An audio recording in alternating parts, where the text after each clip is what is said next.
Hello बच्चों, कैसे हो आप लोग। हम लोगों ने फंडामेंटल राइट्स में आर्टिकल 12 से लेकर के और 21 तक की बातें हम लोगों ने कर ली।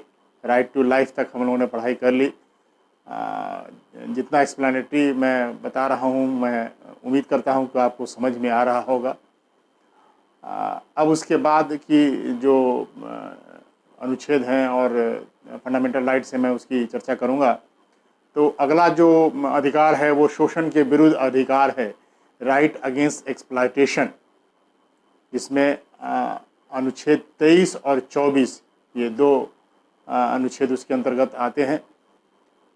अनुच्छेद 23 के तहत मानव दुर्व्यापार और बलात् श्रम का निषेध किया गया है, या provision of human trafficking and forced labour.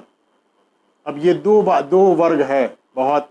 एक तो एक्सप्लॉयटेशन वाला जो वर्ग है, ह्यूमन ट्रैफिकिंग वाला जो वर्ग है, ये बहुत ह्यूमन ट्रैफिकिंग के केसेस इतनी तेज़ी से बढ़ते जा रहे हैं। मानव के दुर्व्यापार की बातें, इसमें महिलाएं, बच्चे, इनका दुर्व्यापार होता है। कई तरह से फोर्स्ड लेबर भी कराए जाते हैं और इनके देह व्यापार में भी इनका जो है दुरुपयोग होता है। तो इन सबको प्रोहिबिटेड किया गया है, इन सबको संवैधानिक रूप से संरक्षण प्रदान की गई है, मौलिक अधिकार दिया गया है कि आप ऐसा नहीं कर सकते, अन्यथा दंड के भागी होंगे। तो ये जो चीज़ें हैं, इसके संबंध में, फोर्स्ड लेबर के संबंध में एक कानून बना, और वो कानून था इमोरल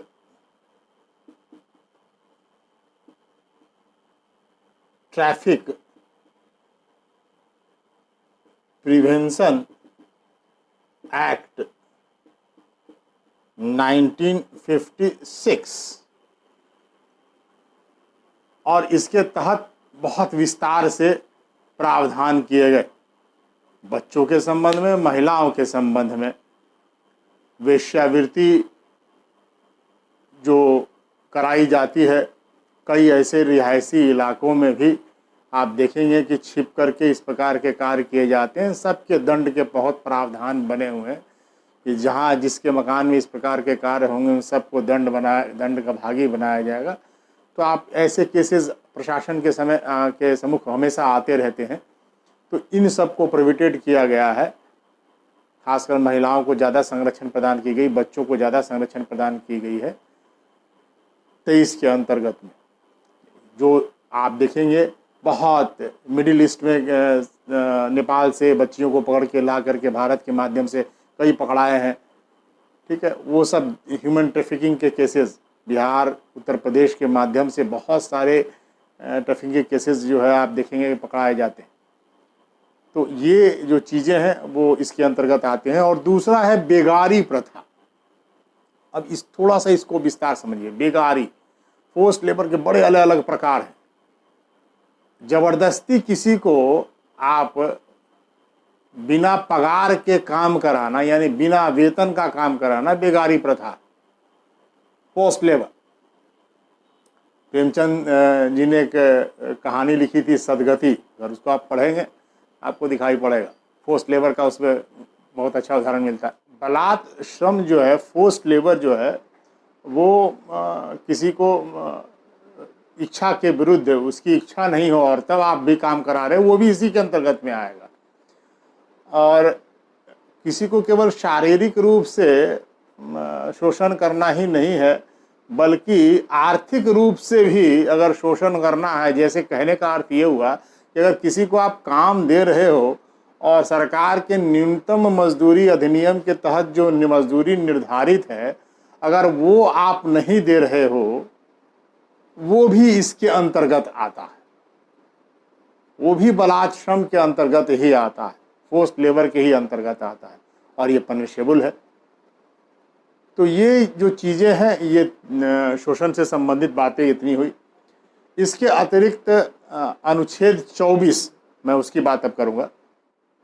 शोषण के विरुद्ध अधिकार के अंतर्गत आता आर्टिकल 24 में कारखानों, खानों एवं परिसंकटमय प्रक्रियाओं एक और जोड़ा गया, परिसंकटमय प्रक्रिया, हजार्डस प्रोसेस। परिसंकटमय प्रक्रियाओं आदि में बालकों के नियोजन पर प्रतिबंध लगाई गई है। Provision of employment of children in factories, mines and hazardous process. ये हजार्डस प्रोसेस वाली जो चीज़ें हैं वो फैक्ट्री एक्ट में तब शामिल की गई 1948। फैक्ट्री एक्ट 1948 बहुत महत्वपूर्ण है, इससे संबंधित है। तो वो उसमें फैक्ट्री एक्ट में वो परिसंकटमय प्रक्रियाओं को जोड़ा गया, हजार्डस प्रोसेस को। जब भोपाल गैस ट्रेजडी हुई थी 1983 में, तो उस समय जो है इसको, उसके बाद सुप्रीम कोर्ट के इंटरवेन के बाद इसको जोड़ा गया, हजार्डस प्रोसेस को सरकार ने इसमें शामिल किया। और उसमें बच्चों के जो प्रतिबंध है नियोजन पर, कारखानों में उनसे काम नहीं लिया जाएगा।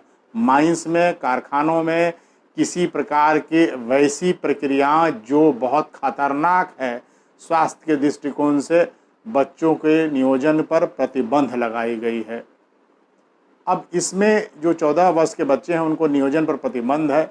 इसमें कई बाद में संशोधन भी हुए और इसमें जो वर्तमान में जो संशोधित रूप ये है कि आप उससे अन्य नियोजन में काम लेते हैं वो भी प्रतिबंधित किया गया है। लेकिन अगर आप काम में लेते हैं तो उसके साथ नियोजनकर्ता के लिए एक शर्त रखी गई है कि वो एक तो 4 घंटे से ज़्यादा उससे कार्य नहीं लेगा, और दूसरा 4 घंटा उसके लिए शिक्षा का जो है वो प्रबंध करेगा। नियोजनकर्ता का दायित्व होगा कि वो शिक्षा का प्रबंध करे, उतने देर के लिए वो उसको स्कूल भेजेगा, अन्यथा उसके नियोजन को गैर कानूनी माना जाएगा। इवन अगर उसका अपना घर है और उसका कार्य होता है, उसमें भी बच्चों का मौलिक अधिकार है, स्कूल भेजना अनिवार्य है, अन्यथा अगर क्लेम किया गया तो निश्चित रूप से पनिशेबल होगा। तो इस चीज़ को उसमें नियोजन पर ये बातें रखी गई है कि उसके नियोजन पर प्रतिबंध होगा, खतरनाक वाले पर आपको नहीं लगाना है बच्चों को नियोजन में।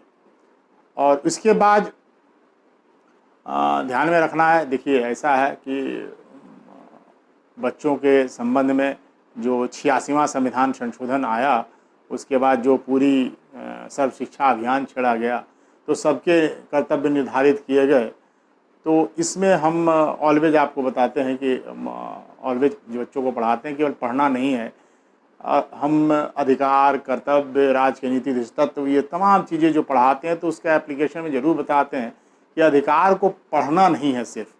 जैसे मैंने उसमें बताया था अनटचेबिलिटी को, कि अनटचेबिलिटी को पढ़ना ही सिर्फ नहीं है कि आर्टिकल 17 में अनटचेबिलिटी को बैन किया गया है, सिर्फ ये पढ़ना नहीं है बल्कि अपने आचरण में उसको उतारना है। मैं तो कई देखा हूँ, IAS को भी देखा हूँ कि कहीं ना कहीं उनके अंदर में अनटचेबिलिटी की भावना रहती है, उच्चता का बोध रहता है, तो सब पढ़ तो के जाते हैं, अनुच्छेद 17 पढ़ के जाते हैं, लेकिन लोगों के दिलों में वो विद्यमान है। तो ये हमारी सार्थकता नहीं है। संविधान निर्माताओं ने जो हम इस चीज़ को डाला कि अंदर से अनटचेबिलिटी को ख़त्म करना है, वो अभी भी कहीं कहीं देखने को मिलता है, बहुत बुरा लगता है। इसलिए मैं पढ़ाता हूँ तो ज़रूर कहता हूँ कि आप अपने स्तर पर इस चीज़ को रोक सकते हैं, स्वयं तो कर सकते हैं, ये काम आप अपने स्वयं से कर सकते हैं। स्वच्छता अभियान की बातें की जाती है, वो केवल एक तिथि के लिए नहीं की जाती, आपके आचरण में स्वच्छता होनी चाहिए। कोई ज़रूरत नहीं है सफाई कर्मी, आप स्वयं सफाई कर सकते हैं। घर की सफाई करना आपको स्वयं का होता है, लेकिन उच्चता का बोध होता है, और मैं ये क्यों करूं, इसके चक्कर में हम लोग कहीं ना कहीं गैर संवैधानिक कार्य भी कर जाते हैं, धड़ल्ले से करते हैं। आप देखेंगे तमाम जाति सूचक शब्द इसका इस्तेमाल करते हैं, और वो गैर संवैधानिक चीज़ है, नहीं फिर भी करते हैं, लोग करते हैं, प्रचलन में है। तो वो मैं छात्रों को जरूर कहता हूँ कि सिर्फ पढ़िए ही नहीं बल्कि उस पर आचरण कीजिए। जैसे कहीं होटलों में आप जाते हैं और कोई बच्चा को नियोजित देखते हैं, तो आप उससे पूछ सकते हैं कि बच्चा स्कूल जाते हो, अगर वो नहीं जाता तो उस होटल में खाना बंद कर दीजिए, और बंद ही नहीं कर दीजिए, उठ के बोलिए, चिल्ला कर बोलिए, आसपास के लोगों को सुनाई दे ये जो तुम काम कर रहे हो गलत कर रहे हो, बच्चों को स्कूल भेजना चाहिए, गलत काम है तुम्हारा। संविधान के अनुसार से ये गैर कानूनी, अनुच्छेद 24 में ये बातें की गई है। जब आप ऐसा करेंगे तो निश्चित रूप से वो डरेगा और इस तरह से वो या तो उसको नियोजित नहीं करेगा वैसे बच्चों को, या उनके पिता माता पिता को कहेगा और अपने भी उसका व्यवस्था करेगा कि उसको स्कूल भेजें। तो ये परिवर्तन कर सकते हैं, ये सब कामें सरकार नहीं करती हैं, हम लोग का भी कर्तव्य बनता करने का। तो हम समझते हैं कि 24 आप समझ गए होंगे। हम अब उसके बाद अब धार्मिक स्वतंत्रता के अधिकार की बात करेंगे जो 25 से 28 के बीच है। तो मैं फिर धार्मिक स्वतंत्रता पे आता हूँ।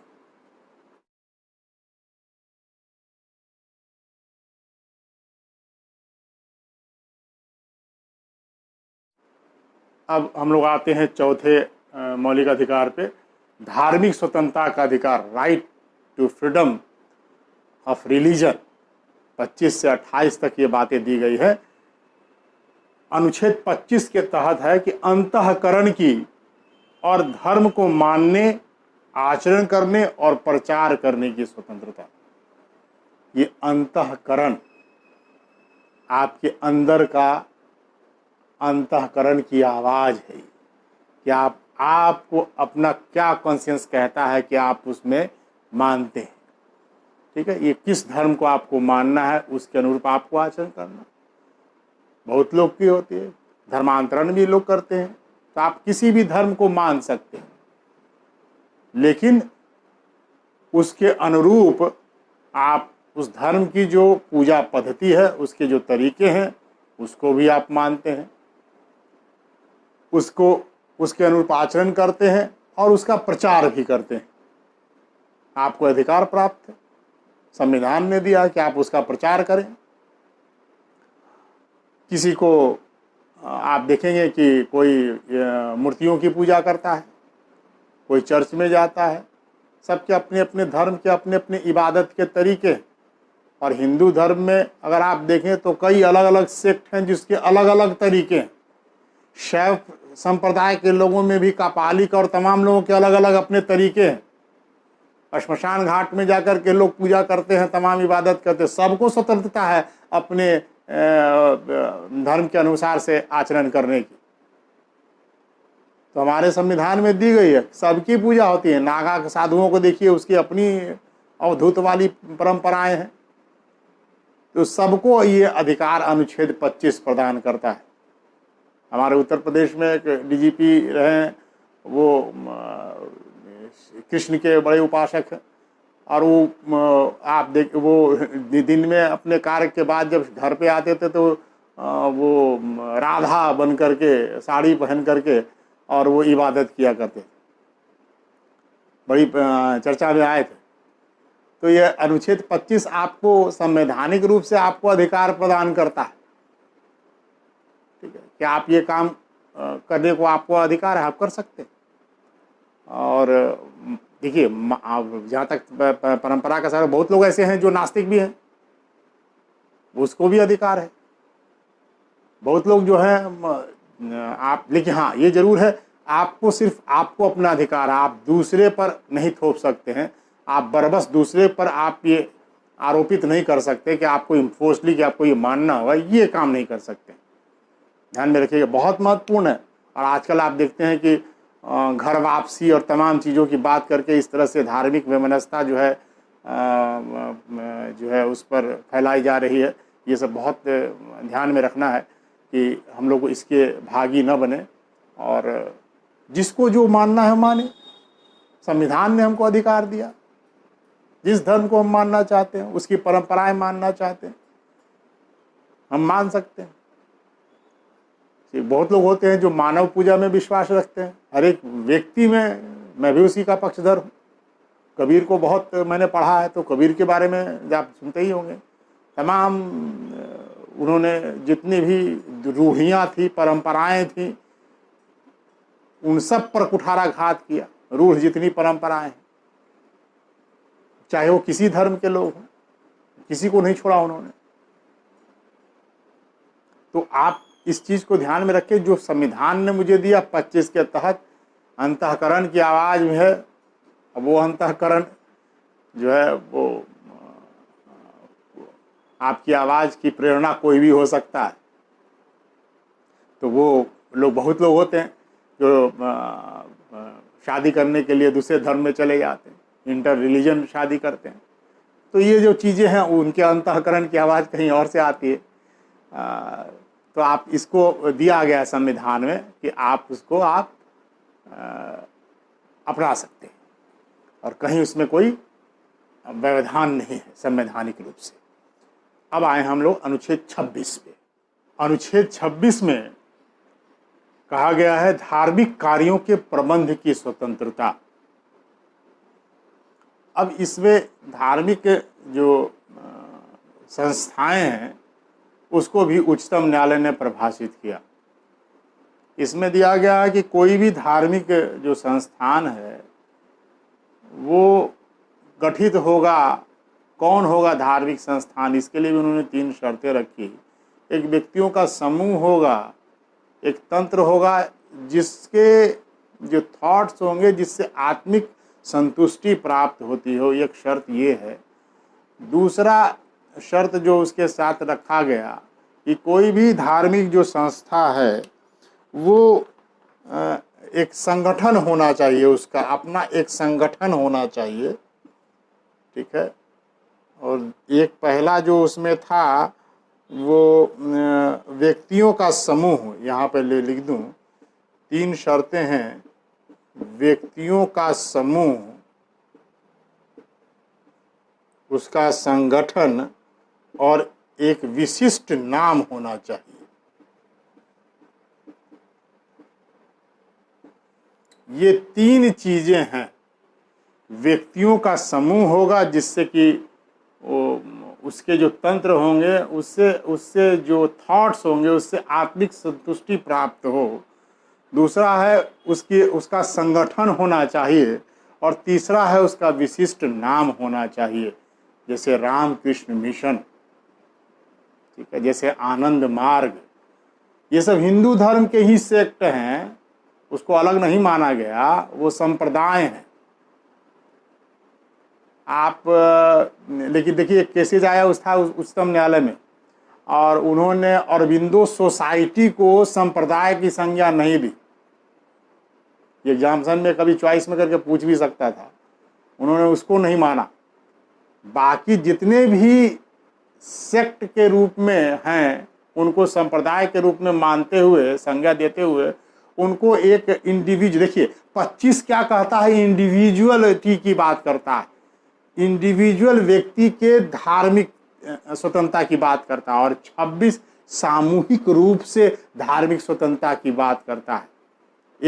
एक प्रकार के मानने वाले लोग जब इकट्ठा होकर करके और धर्म को माने और संपत्ति अर्जित करे, एक गठित कर लिया, संपत्ति अर्जित कर लिया। देखिएगा जैसे हमारे बहुत सारे ऐसे साउथ में जितने मंदिर हैं, ठीक है, तमाम अलग अलग संप्रदायों के हैं और उसको मानने वाले लोग हैं, उनका अपना एक प्रबंध कमेटी है और उस संप्रदाय के लोग संपत्ति अर्जित करते हैं,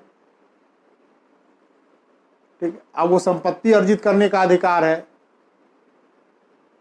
अभी पिछले दिनों चर्चा में आया था कि मंदिरों, मस्जिदों, जितने भी इबादत खाने हैं उसके पास अकूत संपत्ति है।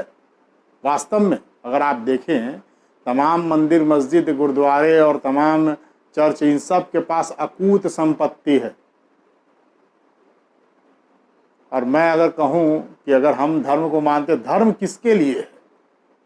धर्म मानव के लिए, हमें, ठीक है।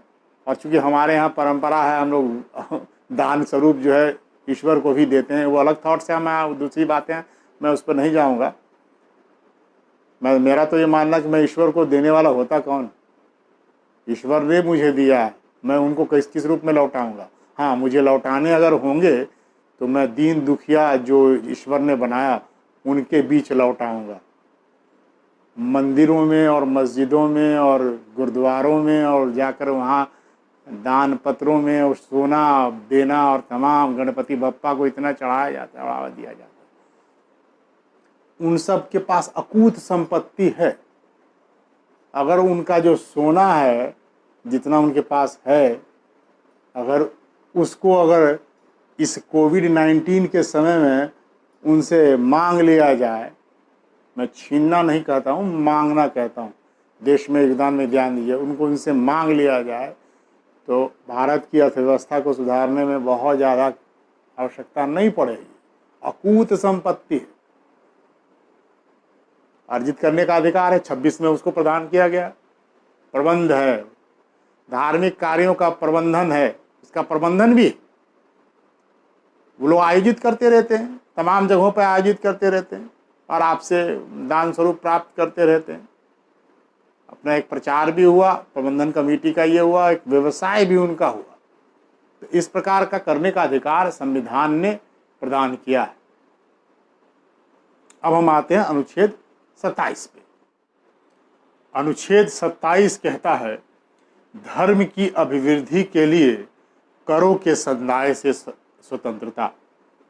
ये क्या है कि राज्य किसी भी धर्म के, किसी भी संप्रदाय के अभिवृद्धि के लिए कर नहीं ले सकता है, कर इम्पोज नहीं कर सकता है। व्यक्ति जो है इंडिविजुअल, हम लोग इंडिविजुअली चाहें तो आप धर्म के बढ़ावा देने के लिए अपना दान दें और उससे आप अपने धर्म को बढ़ावा दें। लेकिन कर, राज्य सरकार कर लेकर नहीं बढ़ा सकते। मैं आपको एक बहुत अच्छे से उदाहरण दे देता हूँ कि जैसे अभी राम मंदिर का बनना है, तो राम मंदिर के बनने के लिए सुप्रीम कोर्ट ने ऑर्डर किया कि एक ट्रस्ट बनाइए। तो सरकार का अधिकार सिर्फ ट्रस्ट को बनाना है। ट्रस्ट जो है वो जितने भी मंदिर बनेंगे, सब मंदिर के अपने अपने ट्रस्ट हैं और उसमें राज्य सरकार के अपने अपने प्रतिनिधि हैं। तो कर के द्वारा नहीं बनेगा, सरकार कर के द्वारा राम मंदिर नहीं बनाएगी, वो दान लेकर के बनाएगी, लोगों से दान लेगी, वो प्रबंध कमेटी दान लेगी, सब लोगों से कंट्रीब्यूशन मांगेगी और उसे मंदिरों का निर्माण करेगी। तमाम जितने भी राज्य सरकारें ऐसा कार्य या केंद्र सरकार का कार्य ये नहीं है। ये तमाम पार्टियां कर सकती हैं, नहीं सरकार का नहीं कर सकता। कर नहीं लगाया जा सकता, कर के संदाय से स्वतंत्रता प्राप्त है, कर नहीं लगाया जा सकता। अब आप कहेंगे कि कई मंदिरों में तो हम लोग जाते हैं तो टिकट कटाते हैं,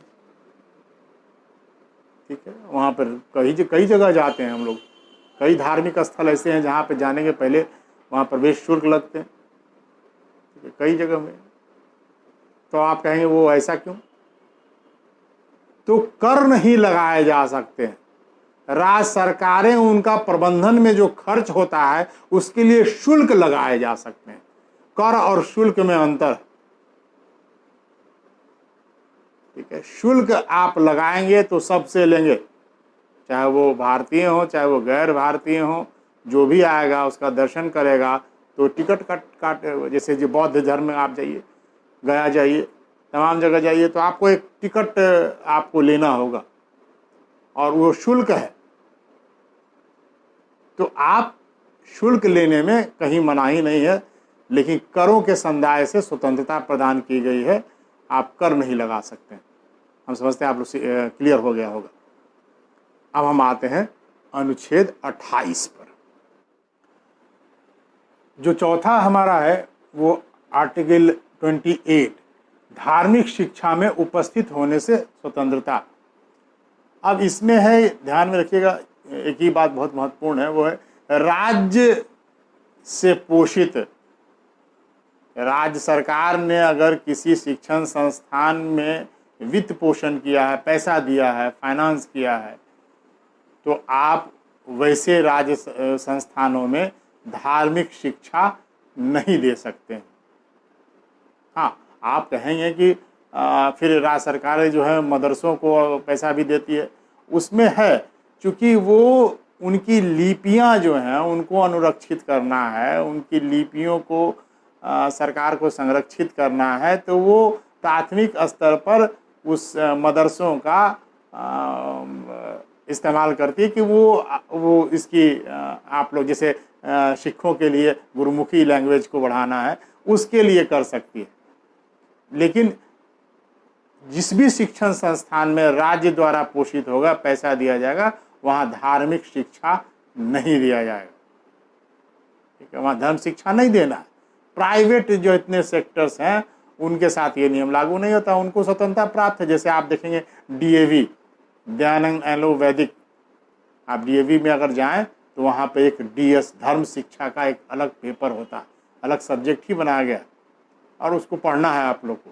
वो वैदिक रीति से तमाम चीज़ों के बारे में बात करते हैं, वेदों के बारे में बताते हैं, तमाम बच्चों के अंदर में नैतिकता का भावना हो तो डीएवी ये काम करती है। तो राज्य सरकार का वित्त पोषण हो तो ये तब नहीं हो पाएगा, मुश्किल है। जिसमें वित्त पोषण सरकार का होगा वहाँ वो सरकार, राज्य सरकारें इस मामले में तटस्थ रहती है, उनको किसी धार्मिक शिक्षा नहीं देना है। अब 25 से 28 तक की बातें मैंने आप लोगों को बता दी कि धार्मिक स्वतंत्रता का अधिकार आप समझ गए होंगे। अब हम आते हैं जो हमारी संस्कृति का जो एवं शिक्षा का जो अधिकार है, मैं उस पे आता हूँ जो अल्पसंख्यकों के संबंध में दी गई है, मैं उन पे आता हूँ 29-30 पे।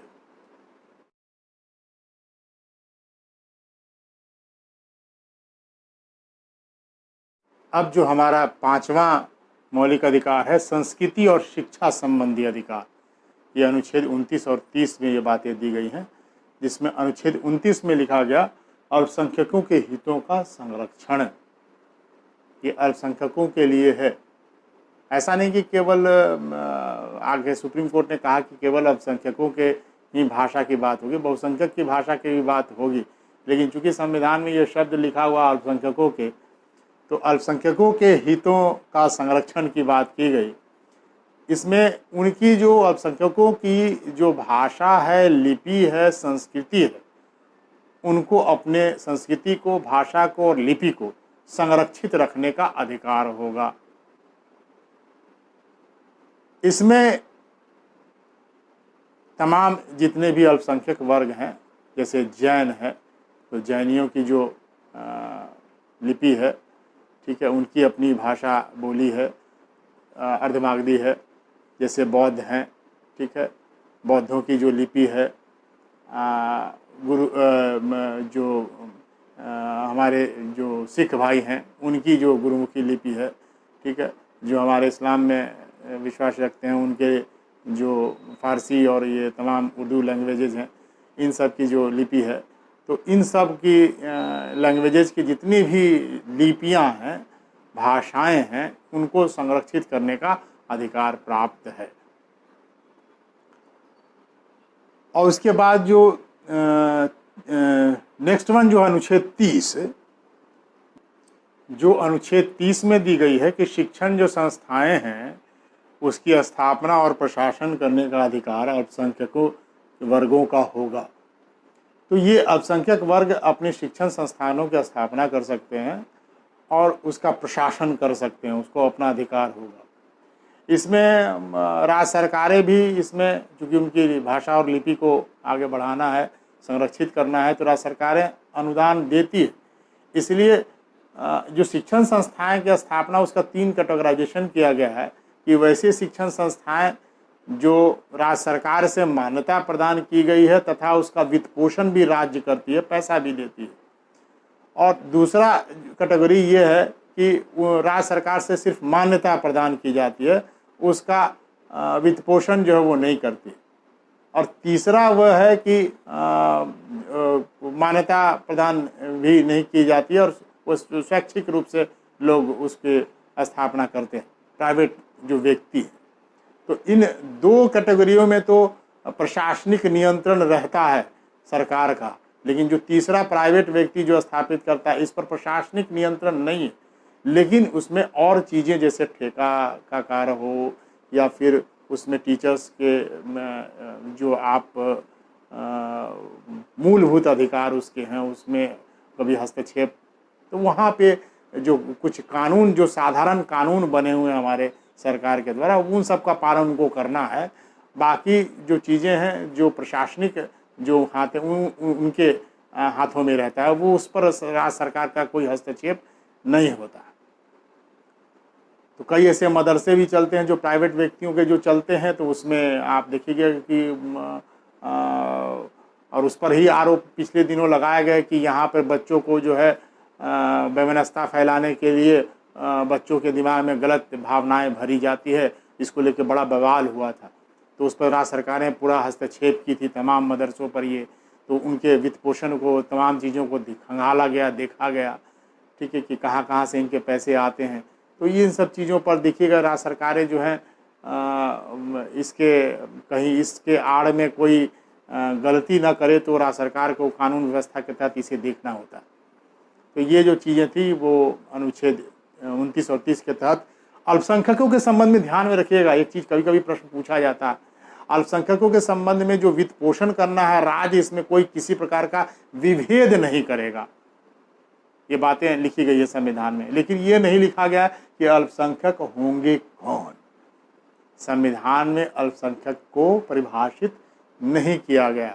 सिर्फ प्रचलन के तौर पर हम लोग संसद में एक कानून बना करके इसको अल्पसंख्यक का दर्जा दे दिया जाता है कि ये अल्पसंख्यक दर्जा है, इनकी जनसंख्या इतनी है, तमाम है, इनकी अपनी लिपि है, अपने ये है, इसलिए उसके अपने मापदंड है, उसके आधार पर अल्पसंख्यकों का दर्जा दिया जाता है। अल्पसंख्यक को परिभाषित संविधान में नहीं किया गया। इतनी बातें 29-30 की।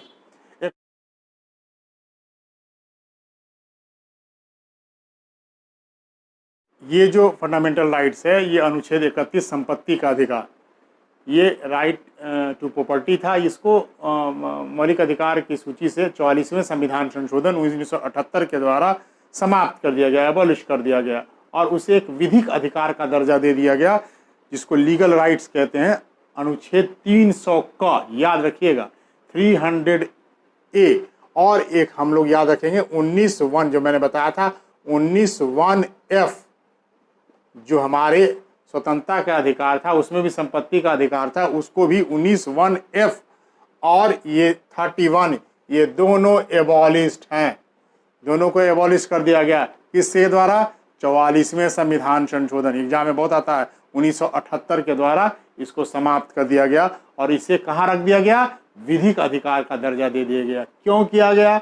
इसलिए ध्यान में रखिए कि संपत्ति, सार्वजनिक जो आपकी जो व्यक्तिगत संपत्ति है, राज्य सरकारें या केंद्र सरकार कोई अगर आपके भूमि का अधिग्रहण करती है, उसमें इंडस्ट्री स्थापित करनी है, तमाम अन्य सार्वजनिक काम करने हैं, रोड बनाना है, तो आपकी संपत्ति का जब अधिग्रहण करती है तो उसमें कई प्रकार के फंडामेंटल राइट्स के कारण बहुत व्यवधान आता था। आपकी संपत्ति का, आपकी भूमि का अधिग्रहण करने में सरकार को कठिनाइयाँ आती थी, इसलिए संपत्ति के अधिकार को समाप्त कर दिया और अब आपको केवल कंपनसेशन देती है सरकार, जो उसने तय करती है उसके अनुसार से आपको कंपनसेशन मिलता है। आप केवल उसी के लिए क्लेम कर सकते हैं, कोई आप फंडामेंटल राइट्स के तहत नहीं जा सकते हैं। विधिक के तहत आप अपने वाद को, जो साधारण जैसे वाद दाखिल कर सकते हैं, आप वैसे ही आप सिविल राइट्स के तहत, आप विधिक अधिकार के तहत आप जा सकते हैं। तो ये 31 हमारा हुआ। अब जो अगला क्लास होगा वो आर्टिकल 32 के तहत जो संवैधानिक उपचारों का अधिकार होगा, मैं उसको विस्तार से बताऊंगा, एक एक को बहुत एक्सप्लेन करूंगा, क्योंकि कई छात्रों ने मुझे लिख करके भेजा है कि रीट सर क्या होता है, रीट सर क्या होता है। तो चूँकि सबसे महत्वपूर्ण, सारे अधिकार बेमानी साबित होते हैं अगर संवैधानिक उपचारों का अधिकार ना हो, तो वो जानना बहुत आवश्यक है। आगे भी काम आएगा आपको, आप जब सेवा में आएंगे तब भी। तो वो जो चीज़ें हैं मैं आपको बहुत एक्सप्लेन करके बताऊंगा, कई व्यक्तिगत अनुभव से भी बताऊंगा, तो मैं उसको अगले क्लासेस में आपको बताऊंगा। धन्यवाद।